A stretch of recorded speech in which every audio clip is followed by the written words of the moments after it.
Hello there.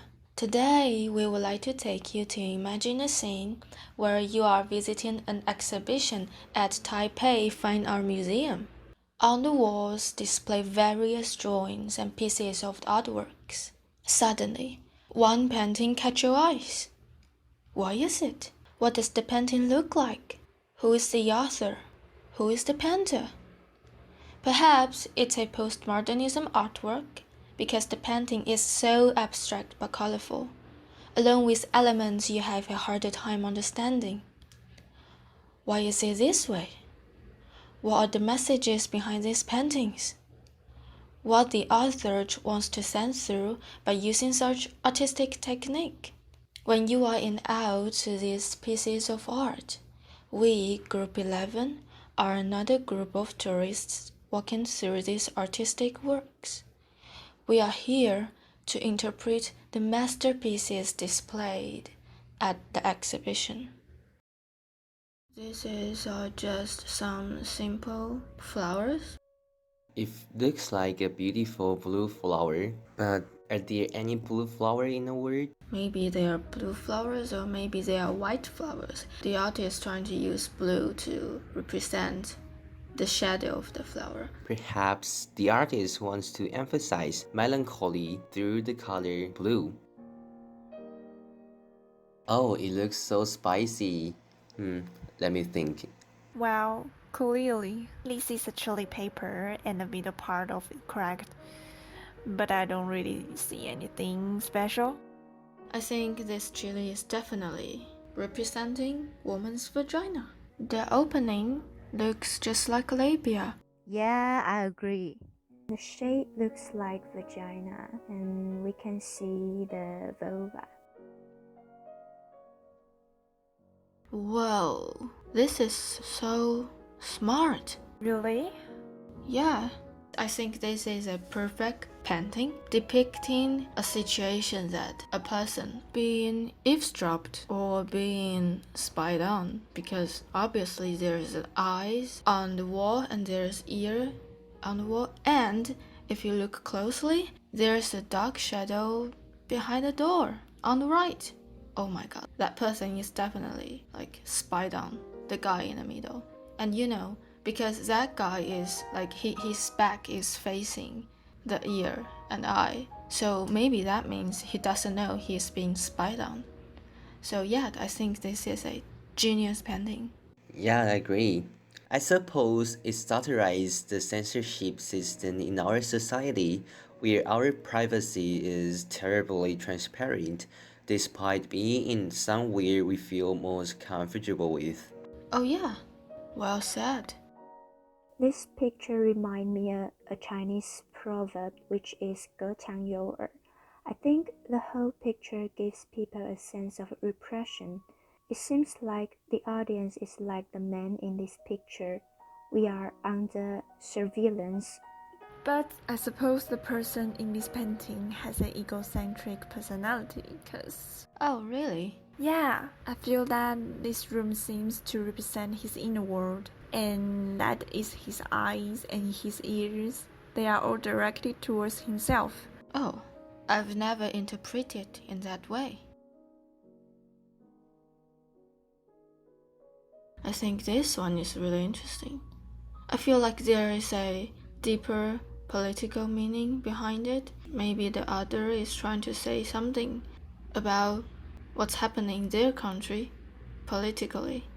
I remember that when it comes to postmodernism literary texts we read, there is one story where the Duke cannot see himself through mirrors, no reflection in his scene. But in this picture, is it saying that the reflection we see is false because there is no such a horrible giant blue-faced guy in the reality? But sometimes I just think that you don't know what's real and what's not real. Maybe in this painting, what's in the mirror is the reality, and what's outside the mirror is actually a fantasy that the character is living in. I think that the reflection of the mirror represents the man's inner world. and it seems like he wants to overcome something. Maybe it is his trauma, fear, and so on. And people around him, they don't seem like helping him anyway. And the flake seems like a destiny, like everything has already been decided. Actually, I think the painting looks too complicated to me, and the characters don't connect to each other. My only thought is that the man in the middle is feeling himself too much, because he's looking in the mirror attentively, and also behind him there is another person who is stronger than him. I don't know, maybe in his mind he just looks like that. Oh wow, I can't tell the meaning of this painting. I only feel quite dizzy and only see a lot of lines and different colors interact with one another disorderly, but I don't really understand what it means. Maybe it is meaningless. Yeah, I agree. I think this painting has perfectly illustrated how the modernism painting would look like, because I have no idea what it looks like. So it looks like a children painting, like I did when I was in kindergarten. I believe I could do the very same when I'm doodling in the classes. Come on, dude. I don't think I understand what the picture stands for and what is the message the artists want to say. Even so, sometimes I feel like I cannot understand the art when it comes to postmodernism art or abstract art. But sometimes I feel like you don't really need to interpret them, you know? You don't really need to understand what's the meaning of every lines and colors. You can just appreciate the texture or how they are painted onto the canvas. Okay, good point. And even though it looks a bit chaotic, but it feels like there are still orders in this chaos. Yeah, I agree.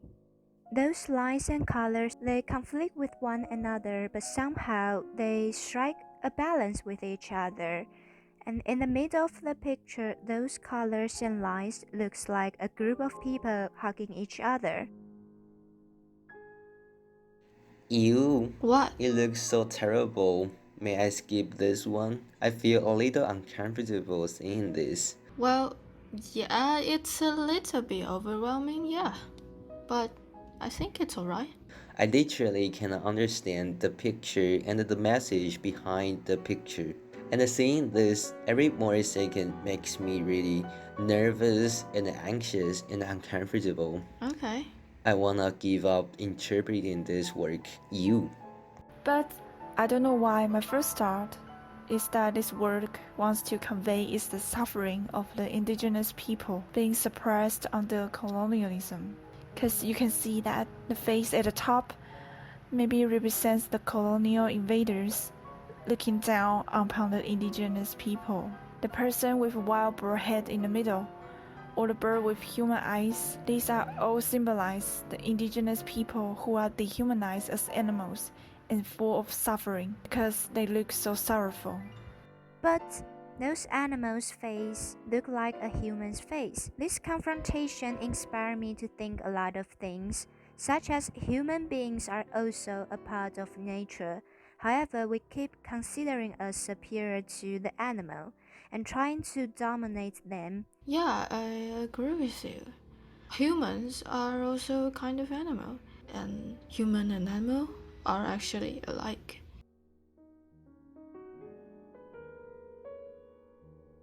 Wow, I think I like this one a lot. I generally come to a conclusion that the more picture drawn by modernists or postmodernists, the more stupid I feel. Oh, really? I feel like it's saying that everything is connected. Not just the connection between woman and man, the genders, but also life and death, because there's skeleton on the man's body. Cool. Interesting. Okay, now, how about the woman standing in the middle? Why are humans so naked? What's wrong with their clothes? There has a naked man and woman, and some images of nature, such as clouds, oceans, and plants. They are all connected by a line. So I think this may imply that humans need to be more open-minded to be close to nature, and they also need to appreciate the most primitive beauty of their bodies. I also feel like a theme of the racial connection is also in the painting. Oh, okay. How about the lines behind the picture? How do I know? I have no idea. At first glance, I didn't have much thought on this painting. Yeah, at the first glance, I see the giant tomato soup. I like that a lot. This big can of tomato soup is very eye-catching. But what happened with him? Do I want to drink him? Supposedly not so, since they're praying for the tomato soup. I honestly don't know what it means. But I like the tomato soup a lot. Period. I'm wondering that maybe the tomato soup represents the injured patient who bleeds, because the color of the blood and the tomato are both red. I suppose can represents the patient, which can't do anything but lying and waiting for death or something else. But because the can, it's Andy Warhol's can of soup. Andy Warhol is a very famous postmodernism artist. So the more I look at this painting, I feel like it's telling me that it's the dying of postmodernism or postmodernism art. Delicious human mind. Interesting. So it should be talking about human mind and how delicious it should be, right?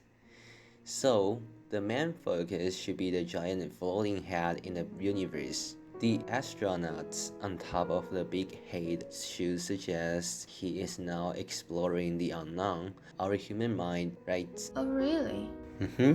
Oh, I'm such a genius. Whoa, don't you see the background as the universe, and there are many things in the surroundings? Isn't this a symbol of the enrichment of human mind?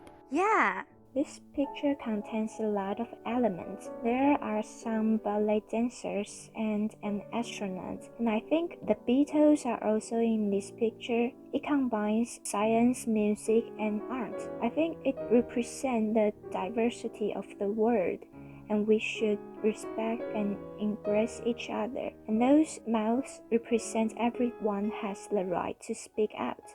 Wow, well said.